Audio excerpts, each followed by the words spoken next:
गणपती बाप्पाच्या आगमनाचा उत्साह सर्वत्र आहे. पण पवनार येथील गणपती विसर्जन कुंड मात्र गेल्या वर्षाच्या मूर्ती आणि कचऱ्यानं भरलेला आहे.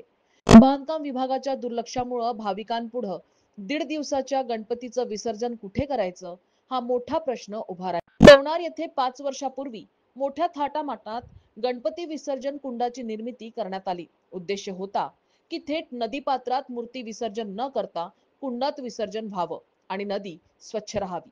मात्र या कुंडाची सफाई आणि देखभाल ही जबाबदारी बांधकाम विभागानं गेल्या काही वर्षापासून पूर्णतः दुर्लक्षित केली आहे.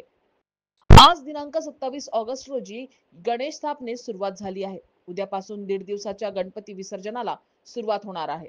पण अजूनही कुंडात मागील वर्षाच्या अर्धवट मूर्ती आणि कचरा तसाच पडला आहे. पवनार ग्रामपंचायतीनं काही प्रमाणात सफाई करण्याचा प्रयत्न देखील केला. मात्र कुंडात प्रचंड प्रमाणात ही मर्यादा आडवी आली.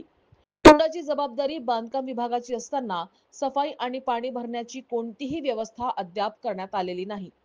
भाविक भक्तांमध्ये एकच प्रश्न आहे, 1.5 दिवसाच्या गणपतीचे विसर्जन नेमकं कुठे करायचं? मागील वर्षी जंत पडलेल्या पाण्यात आणि शिल्लक मूर्तीसहच नव्या मूर्ती विसर्जित केल्या होत्या. यंदाही तोच प्रकार होणार का याकडे सर्वांचं लक्ष लागलं. तर पवनार मधील या गंभीर प्रश्नांचं उत्तर बांधकाम विभागाकडून केव्हा मिळणार हेच पाहणं महत्वाचं ठरणार आहे. साहसिक न्यूज करिता सतीश अवचट, पवनार यांची रिपोर्ट.